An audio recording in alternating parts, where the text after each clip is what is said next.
Good evening, good evening, good evening, wherever it is that you are, and welcome back. Today is definitely another positive day. I hope you guys had a wonderful Martin Luther King Day weekend, wherever it is. I'm sure it was probably cold if you are tuning in from, I think the algorithm has a lot of people in Philadelphia, Atlanta, New York, and Florida. But if you're from one of those places or from somewhere else, let me know where you are watching this from. That is always important. I wonder where these things, these conversations, this information gets to. But tonight we are going to get right into it. We're not going to take too long. Going to be about 40, 45 minutes to discuss something that is consistently a question that comes up.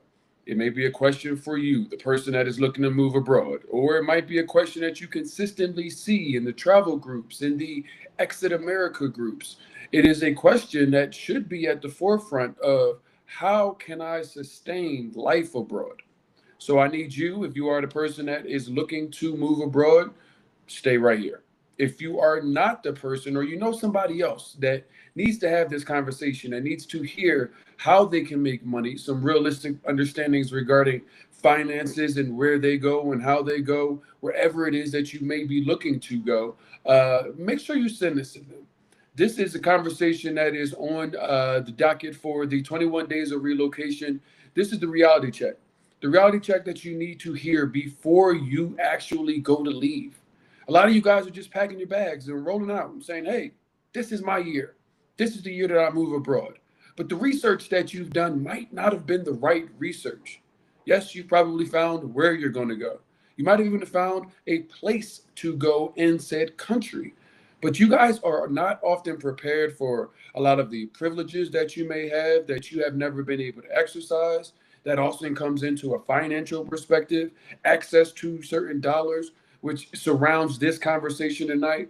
So we want to make certain that you guys feel a little bit more comfortable, get privy to some information that we'll be putting out and putting together for you guys that give you the ability that if you are the person that is saying, I don't know where to start, I'm really looking forward to moving abroad, but I don't know how to make money. I don't even know how to make money consistently. How do you do so? And once you get said money, what does it look like once you get there? So tonight's conversation is going to be designed around giving you some understanding. And I'm also going to give you some reality check. The reason why is because we are now living in a digital age. You may not want to be a part of the new environment and technology that we are all living in. But just a couple of years ago, AI wasn't a thing. It wasn't a thing that was in a consumer's hands. It wasn't a thing that was integrated almost into daily life.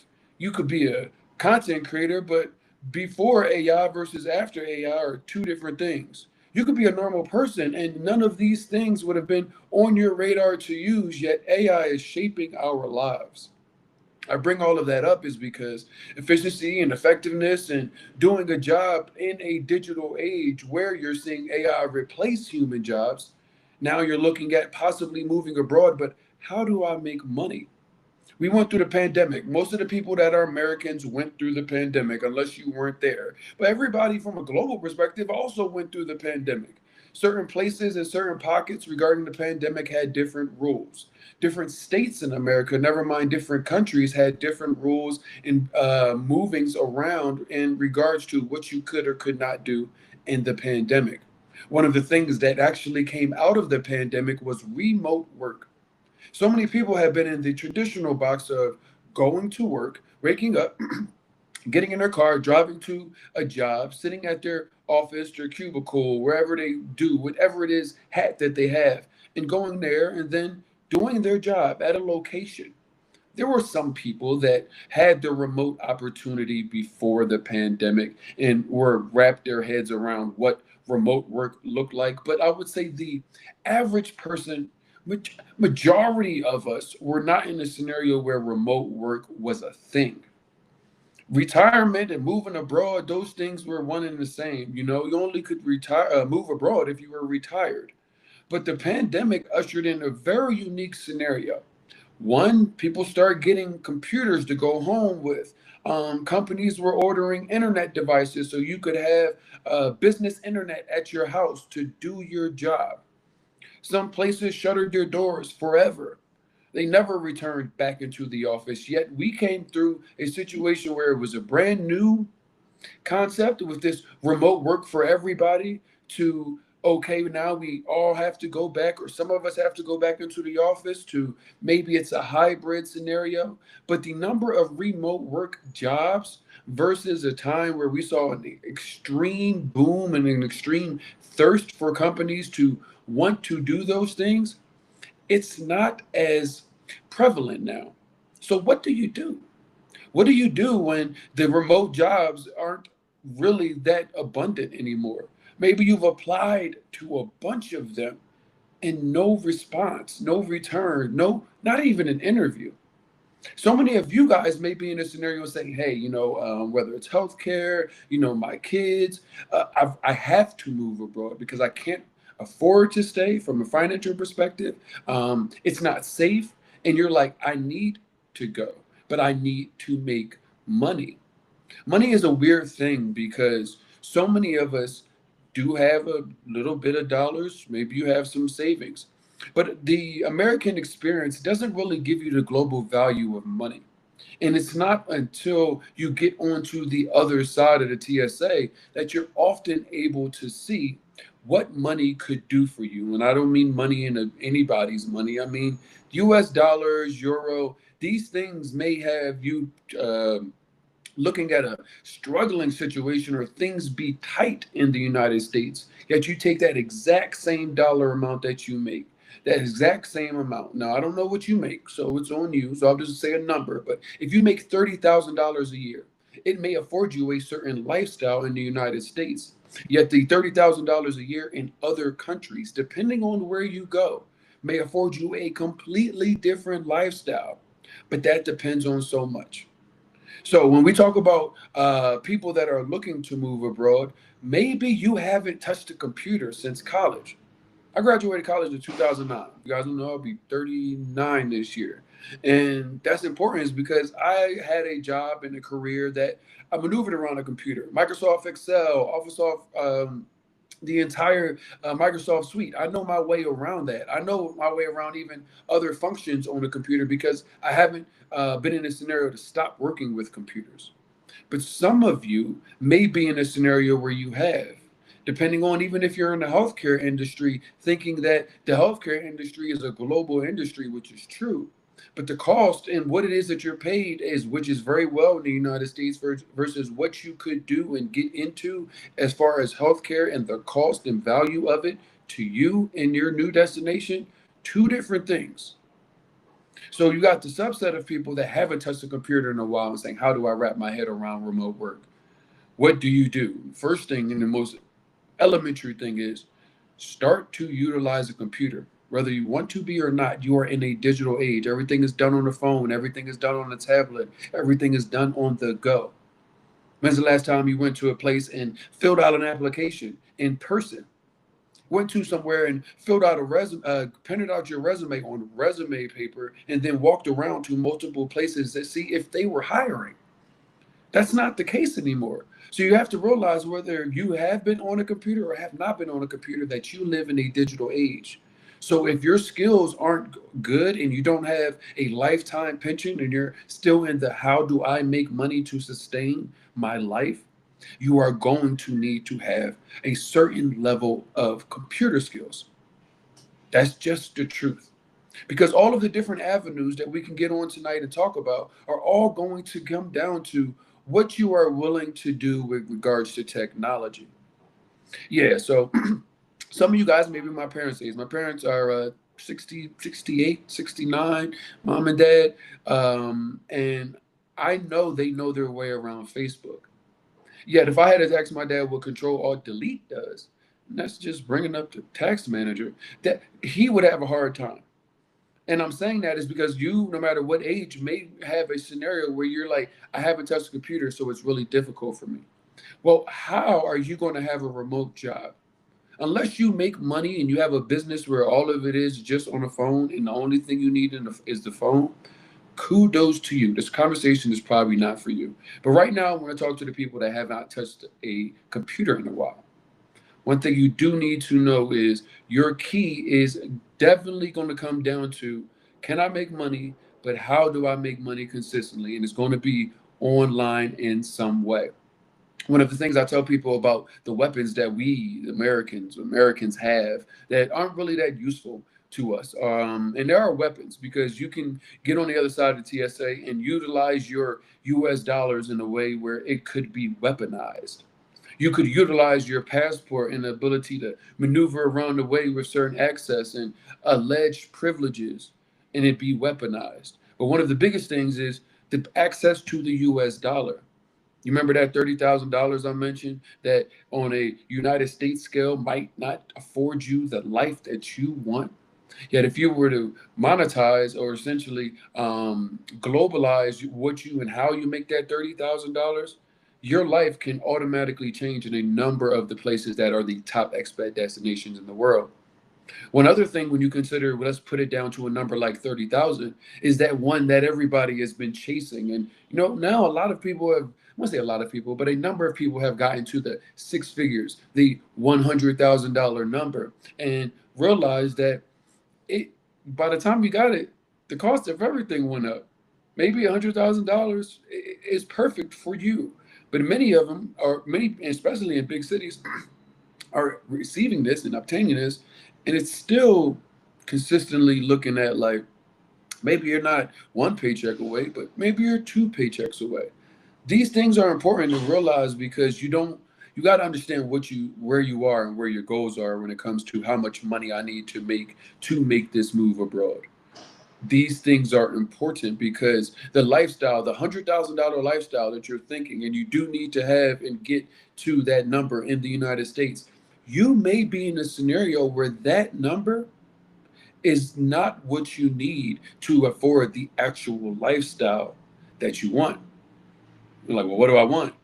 You see why, if you guys have been paying attention to these conversations, that this is important to realize that it's an intentful conversation because you got to know what it is that you want.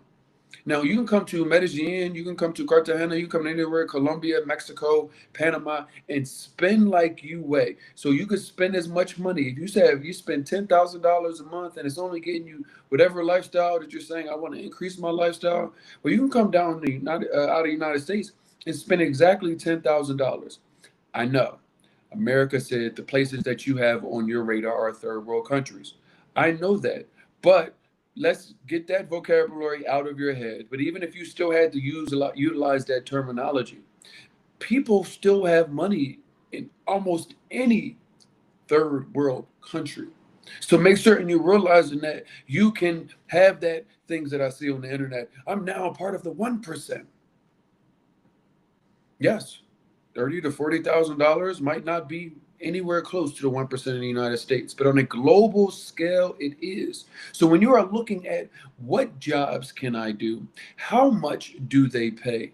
Take that into consideration because for you to be in Philadelphia and you have a $60,000 a year job or a $30,000 a year job, for you to leave your job, you're not going to go down to a $10,000 a year job or a $5,000 a year job because your life is going to drastically change. You might not be able to even afford it.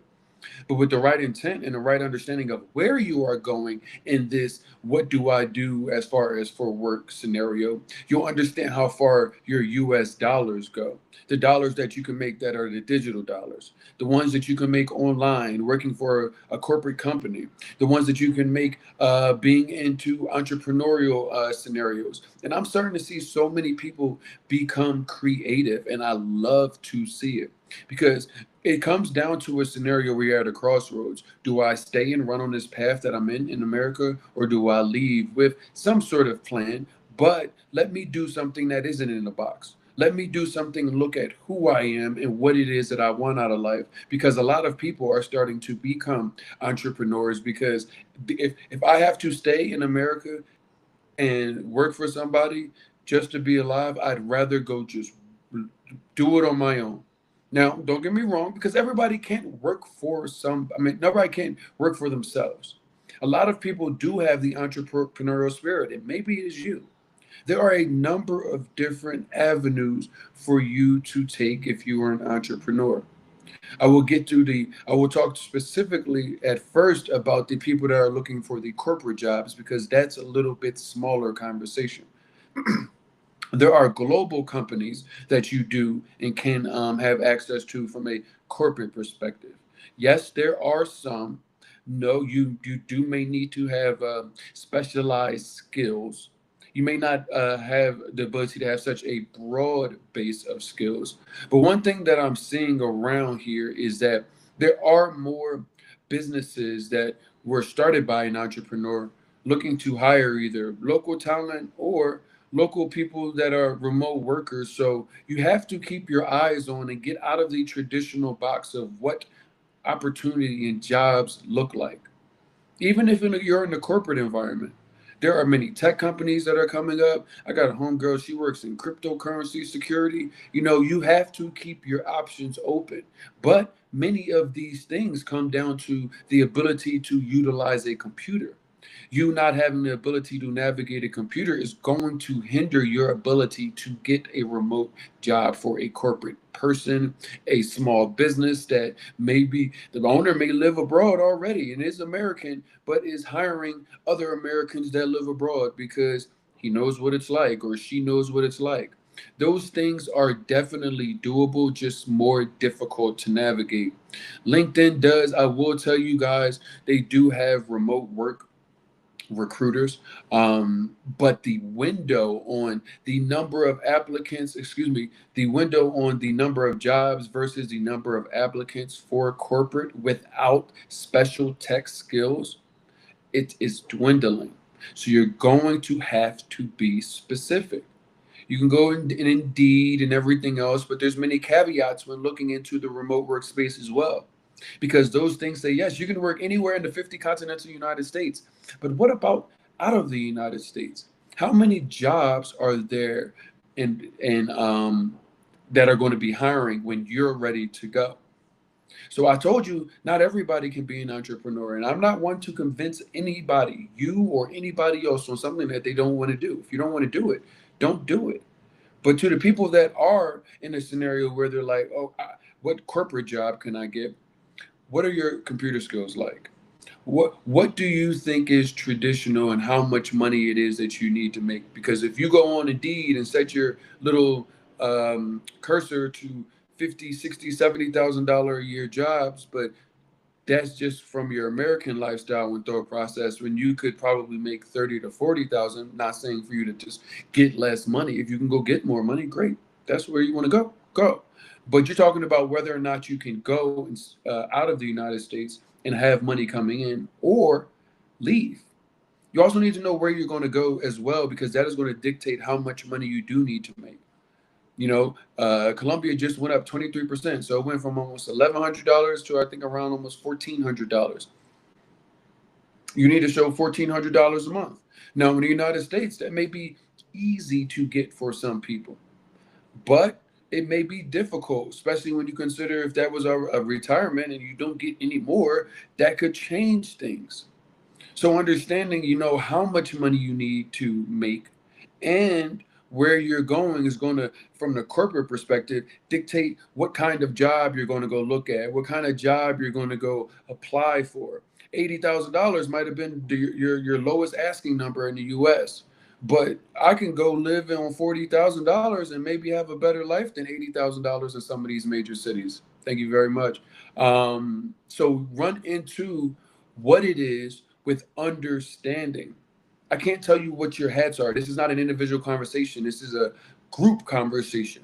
Unless you say, yeah, I'm looking into this, then I can respond to that. But what I will tell you is also think about what your expectations are from where you're coming versus, oh, well, I can just go do this anywhere else.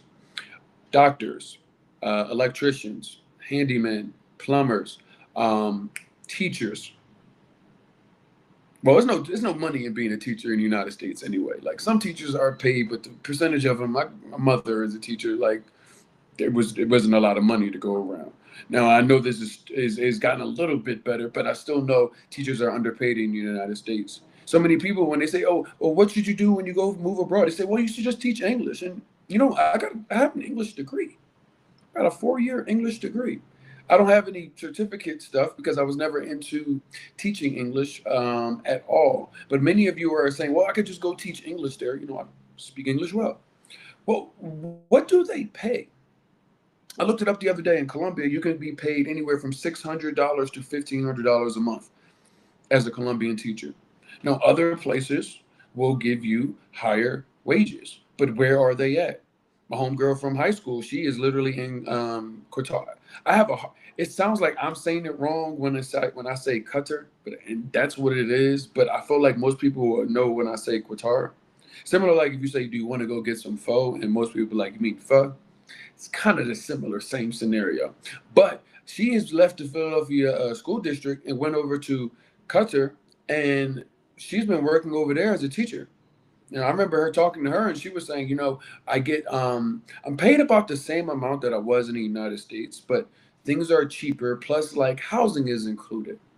That's not a blanket statement for the world, potential English teachers. Know where you're going. $600 to $1,500. Yes, you can get a long-term visa to work if you work for a company in Colombia or many of these other places. However, if they're going to take your trade skill that is considered a high-value tactic skill in the United States, that you make 6 figures a year, don't think that's a global strategy. I hate to pop that bubble. I met an optometrist in St. Louis, and she was telling me, "I love eyes, but I might have to give it up because I'm looking to leave abroad and I'm ready to get out of optometry if it's going to get me out of the United States." Yes, so even doctors are looking at career changes and what am I good at and what are the things I'm passionate about that I could make money on. So for my corporate people that are looking for the job that exists abroad, the job that will allow you to go work remote, stay in understanding that the dollar amount may not be what you need to sustain life in the United States and your chosen destination. Understand that you may be in a scenario where the dollars that you make go a lot further, but your skill set that is an expensively paid thing in the United States may not translate to being a global scenario and you making the money that sustains the life that you want to live. I was talking to my homegirl the other day. Sharon, she's a I think it was she says sterile processing. And the reason that was important because she does like classes and stuff for people that want to get into the sterile processing game. And she'll probably correct me if I'm wrong, but she helps people like learn how to take the test. You don't have to have uh, any type of crazy advanced degrees or anything. You just need to learn the information and take the test. But I say that is because it stood out to me to be unique because most people think, "Oh, I've got to go sell everything I own in the United States. That's the only way I'm gonna be able to go live here." And we had the spellers on Vernon and Sakile, and they said the other day, I started off small. I started off with, a couple of weeks or, a couple of months, 1 month, 2 months, 3 months. You've heard the term snowbirds or winter birds, where, the Canadians come from the Canada and come down to Florida for the warm weather, similar to a goose or a duck flying south for the winter. You guys could, depending on what your skill set is, run up the bag in 6 months, not have to jump all the way into the deep end with moving abroad, and put yourself in a scenario where, okay, 6 months I go to work, I'm in the United States, but then the other 6 months I'm able to go live. You could navigate so many things in a way where if you just did it the right way, you could set yourself up for long term success. You haven't been out of the United States yet. You haven't moved abroad yet. So you are thinking, I have to go sell everything and go live full time. And I tell people that there's so many different ways to do it. So take that into consideration, especially my corporate people, because you might go get a 6 month contract that you could go sustain not working for 6 months in a whole other country based off of what you made because you got a specialized skill, or be intentful with your 6 months with saving and everything else because you've got another life to live until you can build it up to do it full time. Whether it's the chasing the $100,000 number, looking at what it is that you really want to do, these corporate people are going to have a I would say a little bit tougher time when breaking out of the American rat race of the United States because you have such a box that needs to be fit in. Yet a lot of the people are the dreamers. The dreamers, the people that are looking to move abroad, the people that, may have grown up by themselves. So they're used to doing it on their own. Or maybe you grew up with a big family, but you always were still that special one in the family. A lot of us are them. A lot of us are them, the ones that make it out of the United States, that live, that thrive, that succeed. And a lot of people say, well, how do you make money? What do you do? There are so many different ways when there's no longer the box of tradition. I meet people that are doing all kinds of things. Obviously, there's barbershops everywhere. I wouldn't come down here and say, let me go open up a barbershop because it's a trade that is a high value trade in the United States. And all you need is certain things, but it's not a high value trade in regards to how much you can get a haircut for in the United States, abroad, excuse me. But people that are entrepreneurs, one of the biggest things that is my hat, and a lot of people are looking at it because pandemic inspired a lot of travel, is becoming a travel agent, doing the group trips, booking other people's travel. That is just one lane. That's just one lane. That is a business. You run it on your own. You do it as you would like to. It could be one of your hustles or it could be your main hustle. But it gives you the ability to help shape other people's lives through travel. At the same time, you are traveling. That's one lane. I had a girl reach out to me the other day. She saw my welcome dinner that we did for the first of the year here in Medellin. Shout out to Darwin and Andaluf out there. If you guys come to Medellin, please go into Manila. It's an Afro-Colombian restaurant called Andaluf. We had about, I think it was about 15 or so of us there. But she saw what the one of the posts and she was like, hey, the next time you want to do an event, I host international dinners. So you just tell me the concept, I come put it together, find a location, and make it real easy for you just to invite your friends and enjoy yourself and cater to whatever crowd it is that you have. And I say, yo, that's super dope. Like, it's so unique to see people's brain at work. Getting back to the old school, getting back to what is it that I do? Who is it I am? What is my value? Not my title or no, no, no. We come from and this is regardless, black, white, brown. You come from places where at one point you were bartering, you were trading skills and different things of that nature. We got people in the community down here that do locks. We've got people that, like myself, that help people navigate the different resources for relocation. Obviously, these conversations. There are so many different hats that you could have. My homegirl Michelle, she does craft workshops, so she does not only community work down here, but she'll have like people will come in and out, travelers, and she does everything from leather bags to she's made that. If you guys see that, the hats with the Africa symbol on them, she's made those. Like I've seen creativity come to life. I've seen people refine purpose, living abroad, being almost forced to say, well, what do I want to do? We've been putting together in the background some things that are going to, come out for you guys. It's going to take a couple of months for it to actually happen. But what it is designed is take this conversation, the remote work conversation, okay? Let's get you connected to some corporate people. That'd be great. Let's get you connected to some of these creative people that can help guide you, whether it is being a travel agent, whether you want to start doing content creation, digital marketing, and affiliate marketing. I'm speaking with people that help people get into credit repair. Doing taxes as well. There are businesses that you can start that you don't have to have a brick and mortar. I tell people some of the simplest things are some things that are already right in front of us. Here's a free business idea for the person that is an entrepreneurial spirit and saying, what is it that can I do? Take a place like Colombia or even take a place like the United States because you're coming from the United States, so you probably still have a United States number. I say that is because what you can do is either in your destination or in another destination like Philadelphia, back at home. I'm in Colombia. I could be calling into Philadelphia with this exact same business, working on ground to find local people, finding what the value of a local website is, and then piecing together the things that the people need for a website and offering a package, going on Google and saying, who doesn't have a website? It's 2026. Now we're talking about some understanding of you having to do some work, which is, as I said, everybody's not ready to do the work. But what life do you want to live? Because when you go get a job at a corporate job, they're going to say, this is what we do. Your camera needs to be on here. We have a toggle. So if you don't move your mouse for 15 minutes, we're going to get an alert. These are the box.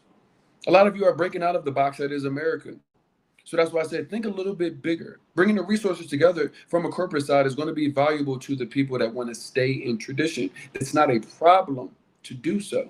However, the people that are wavering in tradition and saying, hey, maybe America and maybe the way that I thought that this was all going to work out, the thought process of, yeah, let me just go find a remote work job and work for somebody else. Maybe that doesn't work for me anymore.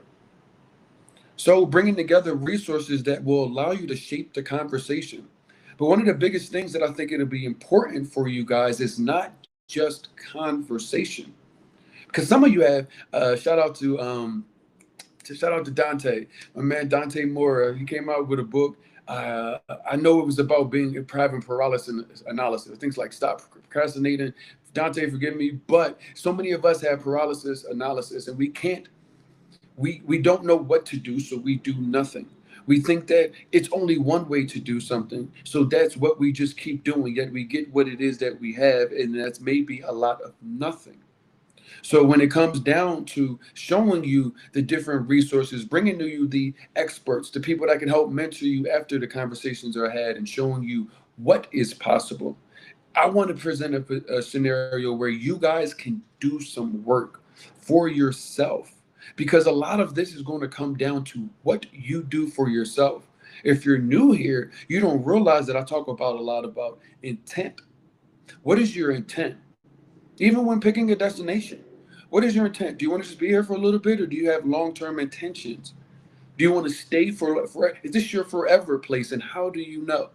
Because some of the visa options, some of the residency and long-term options are very minimalized. There are only certain things you can get a long-term visa in, depending on what country you're going to. The same way, you have to think about your intent and how much money. Maybe you were $150,000 a year person, but maybe you could go live on $40,000 a year in some country and have a way better life, more time with your friends and family, and all of the amenities and things that you used to have. But you're chasing a number. Are you willing to look at life differently? See, I told you guys, whether it comes down to is it safe or what do I do for work? The question is in you. Is it safe? No, more so, what does danger look like there and how do I navigate it? What do you do for work? What do you do for work? It comes down to what do you want? Do you want to take America and the box of corporate America and all of that and just go live in another place and still be in a box of corporate America, just in another place? What do you want?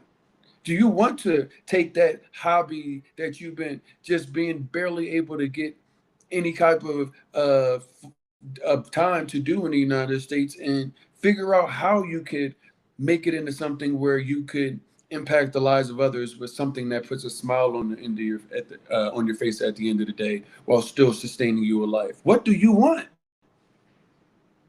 What jobs can you get?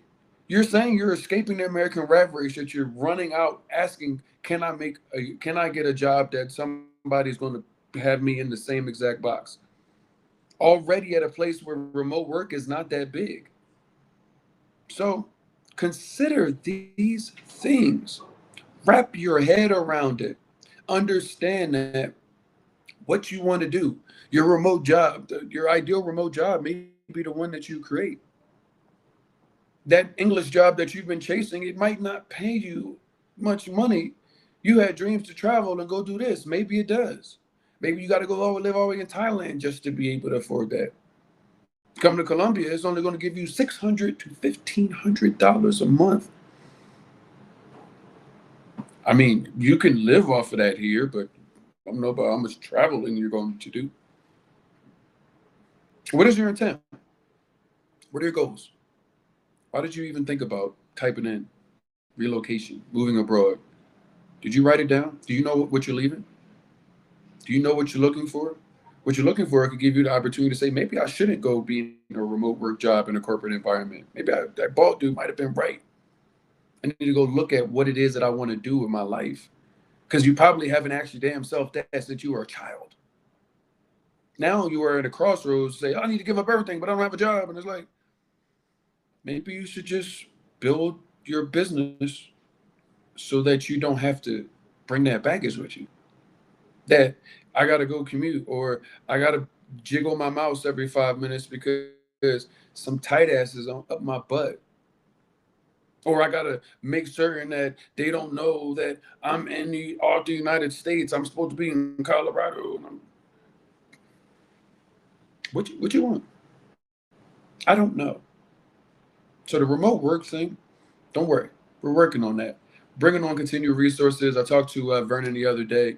Vernon will be back on either February 4th or February 11th. He helps you, the person that has the idea and says, okay, I got the idea, but I have no idea how to make money, how to take this, start making money, make it make sense so that I could go live my best life abroad. He's the guy. He helps you with that. The conference that we're putting together is ideally to say, hey, if you still want to be in the box, and there's no shade to that, it's no problem. Here we got you. Let's bring some reality to it. It's time for that reality check. If you guys are looking for the entrepreneurial way, or how can I take my skill sets and do something, even the investment way of opening up a business in said place. Do you want to run a brick and mortar? Do you want to unplug from the United States just to drop anchor somewhere else and really drop anchor? How to navigate that, whether it's the financial perspective, the upfront costs, or even just the social aspect of working with other people in a new environment, a new culture, and in a new language, and you're the new guy on the block. These things are important and best to navigate, one, in an environment where it's centered and designed to help you. This conversation, the one that we had tonight, is designed and hopefully to have given you some pause. Because the remote work question, I see it every day. I'm in every day going, I want to leave, and what do I do? Chat, because I just want to know what people are asking. What is happening to people that are going unprepared, and what are they asking before they leave? Because a lot of what I try to do here on this platform, if you guys don't know, I didn't even introduce myself. My name is RJ. This is Black Expat Life Abroad. Wherever it is that you are, we originally are designed to have the real conversations that most of us needed to have before we left, but did not have, and ended up here and had to figure it out. Or so many people are now returning home with their tail tucked between their legs because they didn't do this the right way. So the conversations that we have had over these 21 days of relocation reality check are designed for you, the person that is looking to move abroad, to have the conversations you need before you sell everything you need you have, before you go book a ticket, before you haven't done the intentful introspection of who you are, where you are, what do I want out of life? That could be the answer to what do I do for remote work. Bringing the resources on that help guide and narrow this conversation down into something usable. That's what I can do. But what you do for yourself, it's up to you. You might have said, I just want to go find a job that I can work remote and then I'm leaving. But tonight, maybe I've sparked something in your head to say, hey, I actually don't really think I want to be in corporate America no more. I'm about to start a new life. Maybe I need to look at this a little bit more introspectively. So I ask you guys to take this seriously. So many of us have transformed our lives on the other side of TSA, and so many of us have seen people thinking that they were just going to mimic, mock, do what somebody else did, and it was all going to work out for them. I always ask you to think about yourself, not me or anybody else. You, the person, even if you have a family, put your mask on first. If you fall out, you can't help your family. Think about that. Have some time with yourself to take a deep breath, wait, and listen. Ask yourself the questions that matter. What am I giving up? What am I ready to leave in the past of my life? What am I looking for? Therein may lie your, okay, I need to go look for a corporate job. Therein may lie your, or I need to go learn a certain skill so I can have a remote work job. Or you might say, hey, I'm an amazing painter, or hey, I am an amazing content creator and I need to double down, or I've got a digital marketing product that I could sell, or whatever it is that you provide value to other people. But first, provide value to yourself with some of the questions that we went through tonight. I will bring on the resources. Don't you worry, because I know I'm not the resource guy. I don't have all of the unlimited jobs for you. I mentioned travel agent. If you're interested in being a travel agent, jump into our DMs. Let us know. We definitely have courses and ways for you to get navigated around that. The other experts that I told you, the guy that takes the idea of your idea and helps you globalize it, we got him coming back on. The person that helps you start your credit repair business, your tax repair business, how to get into digital marketing and affiliate marketing, how to start taking a group chat on the road if you're the group chat planner and now you're getting paid to enjoy time with friends, family, new people. I don't know what your hat is going to be. And maybe you don't either. But hopefully the nice conversation has given you some pause to say, hey, I got an opportunity, a real good opportunity to maybe, just maybe, depends on what you do, but maybe transform your life. And it starts with looking inside of yourself and saying, what the hell do I want out of my life at whatever big age that you are? So please do me a favor. I need you guys to go to moodtravelabroad.com. That's two O's in moodtravelabroad.com. The person that is looking for relocation information is going to go there. There you're going to find all of our neighborhood guides for all of the cities that we have access to get connected to you. So that includes Colombia, Mexico, Panama, and South Africa. In Colombia, we have Cali, Medellin, Cartagena, as well as Santa Marta. In Mexico, we have Puerto Vallarta, as well as Playa del Carmen. We're in Panama City, in Panama, as well as Cape Town, South Africa. They also handle Johannesburg, should that be on your head. I have no idea what it is that your heart's desire is. And maybe you don't. Maybe you shouldn't go get a remote work so you're still stuck in a 9 to 5 just in another country. Maybe it's time to bring up the old band back and decide what it is that you want to do. I have no idea. But the one thing I will tell you is make certain you do it with intent. Make certain you navigate this entire relocation journey with intent. I'll be back tomorrow with another conversation. Mention all of the consultation set up with us. You can see our navigate on ground. But these conversations have a mission toolkit.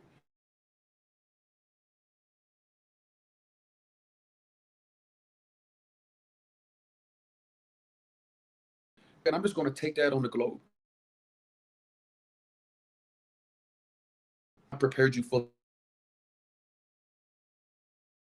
for what you are expecting out of the United States. But hopefully, we got a little bit closer the into the uh, into the comments, so you guys can go into for the relocation tours. You can schedule whatever ones that you want anytime or come